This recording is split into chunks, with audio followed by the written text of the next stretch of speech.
Assalamualaikum warahmatullahi wabarakatuh. Hai anak-anak hebat, berjumpa kembali di kanal YouTube MTS Surya Buana bersama Budayu Faiza dalam mata pelajaran Ilmu Pengetahuan Alam. Pada pertemuan ini kita akan membahas tentang materi indera penglihatan pada manusia.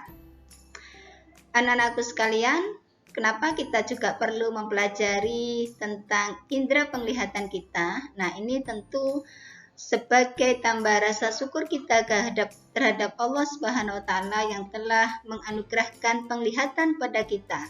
Karena tanpa penglihatan kita tidak bisa melihat betapa besar ciptaan Allah, betapa indah ciptaan Allah. Dan disitulah maka pentingnya kita menjaga apa yang telah dikaruniakan Allah kepada kita. Tujuan pembelajaran pada pertemuan kali ini yang pertama adalah anak-anak bisa menganalisis hubungan antara struktur bagian-bagian mata dan fungsinya. Kemudian yang kedua, anak-anak bisa mendeskripsikan jalannya sinar yang masuk ke mata. Dan yang ketiga, mendeskripsikan macam-macam cacat mata. Dan yang terakhir, menentukan jenis dan kekuatan lensa kacamata. Nah, sebelum kita mengetahui bagaimana mata kita itu bisa melihat, anak-anak, maka perlu diperhatikan dulu bagian-bagian mata berikut ini. Nah, pada bagian mata, yang pertama kita kenal dengan adanya bentuknya. Jadi bentuk mata kita itu seperti bola-bola begini ya anak-anak. Kemudian bulatan ini ternyata terdiri dari 3 lapisan. Ada lapisan luar, lapisan tengah, dan lapisan dalam. Nah, lapisan luar ini yang warna putih keras yang disebut dengan sklera itu ya anak-anak. Nah, kemudian lapisan luar ini membentuk bulatan yang disebut dengan kornea ya. Jadi sklera warna putih keras itu membentuk kornea. Nah, kornea ini merupakan selaput bening yang berfungsi untuk menangkap cahaya. Nah, inilah yang kemudian cahaya itu bisa menembus melalui kornea ini. Kemudian berikutnya, lapisan yang kedua yaitu disebut dengan koroid. Nah, ini anak-anak. Nah, koroid ini membentuk ya, tersusun juga dengan yang disebut dengan iris. Nah, ini anak-anak iris, kemudian di sini ada pupil. Nah, iris dan pupil ini bekerja sama menangkap cahaya ketika kornea sudah menerima cahaya. Nah, iris dan pupil ini biasanya akan bekerja tergantung pada cahaya yang ditangkap oleh kornea. Maka biasanya mata kita itu kan kadang kita redupkan atau maksudnya mata kita itu biasanya kita kecilkan, kita lebarkan itu karena sangat bergantung pada cahaya yang masuk. Nah, ini adalah kemampuan iris. Jadi kemampuan iris ini bisa menyempitkan bola mata kita, melebarkan karena adanya mengatur cahaya yang masuk ke mata melalui kornea ini. Nah, berikutnya anak-anak juga terdapat lensa. Nah, ini lensa. Nah, lensa ini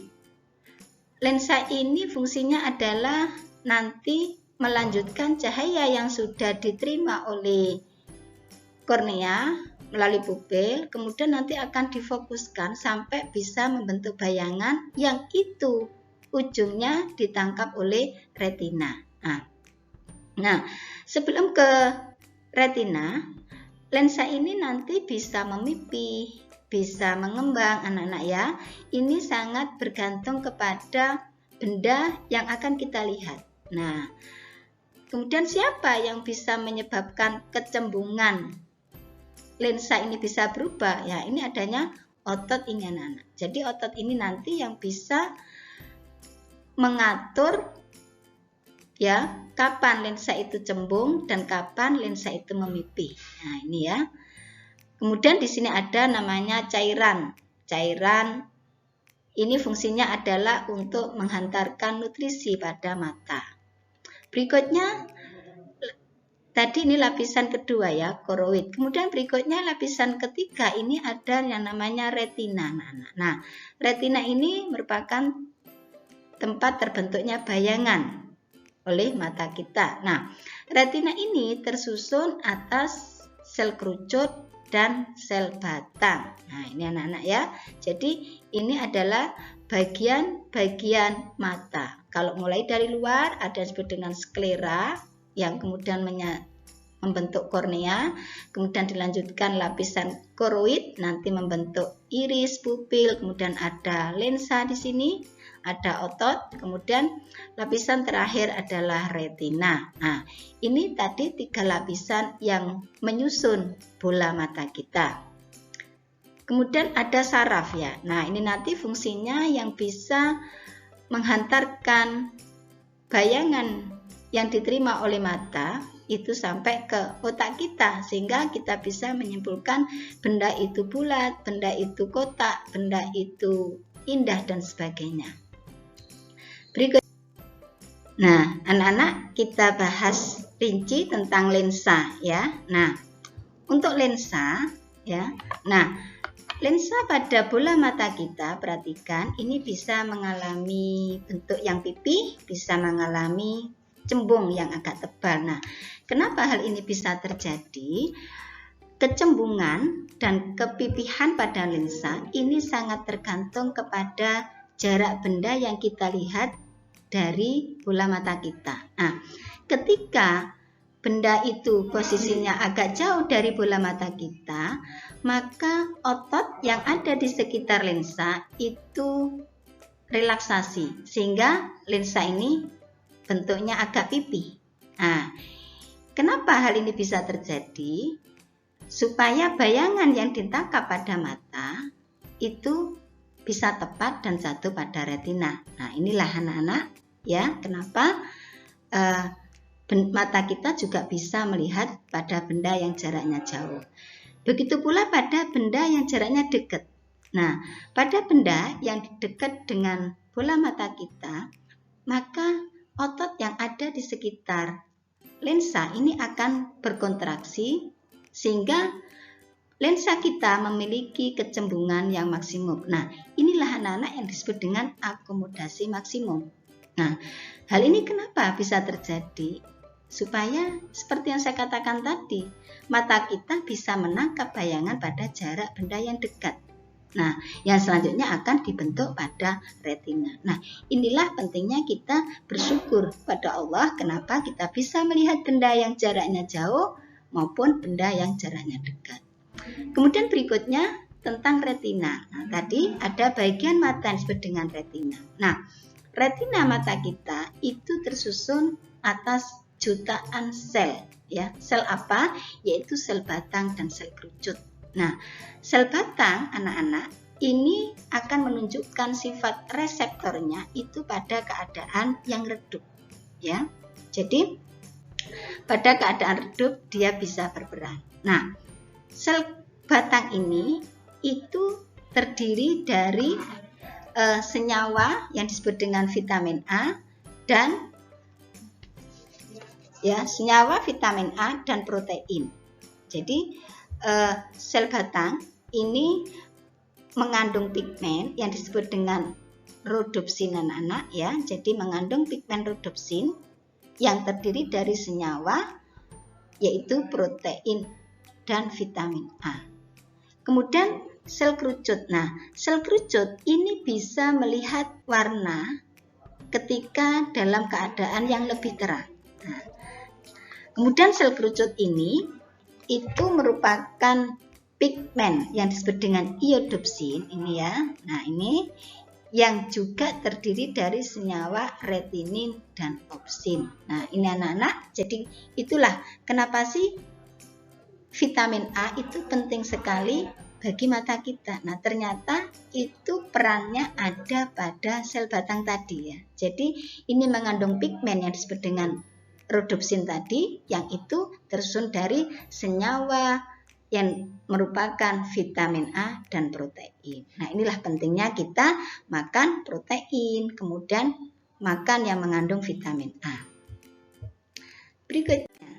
Nah, tadi salah satu fungsi organ mata kita tidak lain adalah untuk melihat betapa besar ciptaan Allah. Kemudian bagaimana benda-benda itu sampai kemudian bisa kita lihat? Maka disinilah ada namanya dengan mekanisme kerja mata. Nah, pertama, cahaya itu akan dipantulkan oleh benda yang ingin kita lihat. Jadi matahari memancarkan cahaya, diterima oleh benda, kemudian benda itu akan memantulkan dan kemudian ditangkap oleh mata. Nah, setelah itu maka cahayanya menembus kornea. Jadi tadi kan lapisan luar ada kornea. Nah, itulah kemudian kornea kita menangkap cahaya yang kemudian diteruskan ke pupil. Nah, tadi ya, jadi pupil itu juga menangkap cahaya dari kornea dan nanti pupil itu bisa menyempit, bisa melebar tergantung pada banyaknya cahaya yang diterima oleh kornea. Kemudian kedua, nah ini pupil mengatur intensitas cahaya. Nah, setelah intensitas cahaya diatur oleh pupil, maka intensitas cahaya ini kemudian diteruskan sampai menembus lensa mata untuk menuju ke retina. Nah, yang berikutnya, daya akomodasi mata. Tadi kan lensa kita bisa memipi, bisa menebal kecembungannya, ya. Mengatur cahaya supaya cahaya jatuh tepat di bintik kuning retina. Nah, itu tadi kenapa sih kita itu bisa melihat benda yang agak jauh, benda yang agak dekat. Nah, itu tadi tergantung dari kemampuan otot yang ada di sekitar mata kita, sehingga lensa kita bisa berakomodasi secara maksimal. Nah, kemudian keempat, ketika cahaya sudah jatuh ke bintik kuning, maka impuls cahaya akan disampaikan oleh saraf optik ke otak yang disebut dengan fotoreseptor. Nah, selanjutnya cahaya tersebut kemudian diinterpretasikan oleh otak sehingga kita bisa memahami dengan jelas apa yang sebenarnya sedang kita lihat. Nah, ini anak-anak bagaimana kerja mata kita sehingga kita bisa melihat benda yang ada di sekitar kita. Nah, kemudian bagaimana ketika orang itu mengalami gangguan mata? Nah, maka di sini ada beberapa macam gangguan yang terjadi pada mata kita. Yang pertama ada yang disebut dengan rabun dekat, yaitu hipermetropi. Nah, ini biasanya terjadi pada orang yang sudah usia lanjut, ya. Nah, rabun dekat ini perlu dibantu dengan kacamata cembung, ya, kacamata yang berlensa cembung, yaitu kacamata positif. Nah, ini anak-anak, jadi bayangan yang jatuh di belakang retina, nah ini kan berarti tidak bisa jelas dilihat oleh orang yang rabun dekat. Kenapa? Karena ketika tanpa alat bantu, maka bayangan ini akan jatuh di belakang retina. Nah, disinilah maka perlu alat bantu yaitu lensa positif. Nah, untuk apa sebenarnya fungsinya lensa ini? Karena ini lensa cembung, maka seperti yang kita pelajari pada bab lensa, ya, untuk apa? Mengumpulkan berkas cahaya supaya benda yang dilihat itu tepat jatuh pada retina. Jadi ini membantu memfokuskan bayangan. Tuh anak-anak ya, kenapa orang yang memiliki kelainan hipermetropi perlu sekali memakai kacamata positif. Nah, kemudian kekuatan lensanya yang diperlukan ini bisa pakai persamaan PH sama dengan 100/S dikurangi 100 dibagi PP. Nah, apa ini? PH ini adalah kekuatan lensa, satuannya adalah dioptri, kemudian jarak benda di depan kacamata, kemudian PP ini adalah titik dekat mata. Nah, ini anak-anak tentang hipermetropi. Selanjutnya rabun jauh, ya. Nah, ini biasanya pada usia kalian, ya.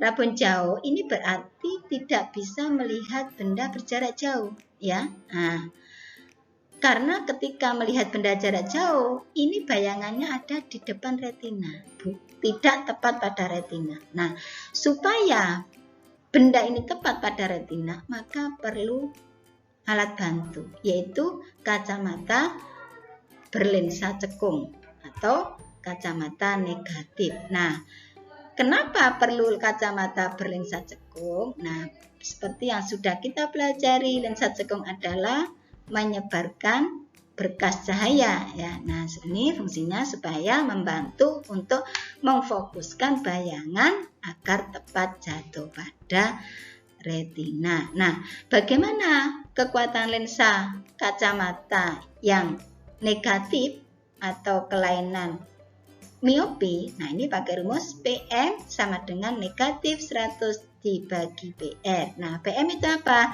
PM adalah daya lensa, kemudian PR ini adalah titik jauh mata.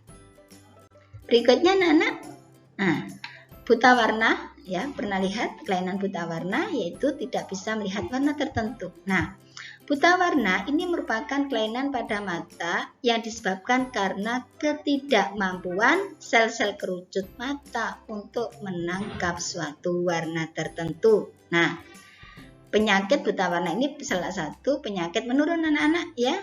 Nah, buta warna itu sendiri ada yang buta warna total, ada yang buta warna sebagian. Kalau buta warna total ini hanya bisa melihat warna hitam dan putih, sedangkan kalau warna sebagian hanya tidak mampu melihat warna merah, hijau, dan biru. Karena sebenarnya mata kita memiliki kemampuan melihat warna merah, hijau, dan biru tergantung dari gelombang cahaya yang sampai ke sel kerucut mata kita. Nah, kemudian berikutnya ada yang disebut dengan presbiopi. Nah, presbiopi ini adalah rabun jauh dan rabun dekat ya, atau rabun tua. Nah, biasanya diderita oleh orang yang sudah tua dan disebabkan berkurangnya daya akomodasi mata. Tadi ya, jadi otot-otot yang ada di sekitar lensa itu sudah mulai melemah sehingga kemampuan kecembungan mata, memipih, mencembung itu berkurang. Nah, biasanya ini diatasi dengan kacamata rangkap atau cembung dan cekung. Nah, ini anak-anak beberapa kelainan pada mata manusia.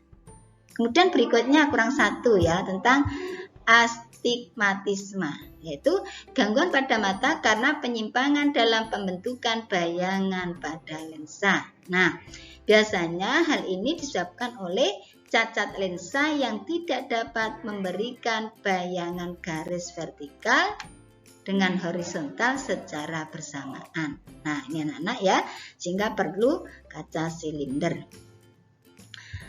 Itu tadi beberapa gangguan yang terjadi pada mata manusia.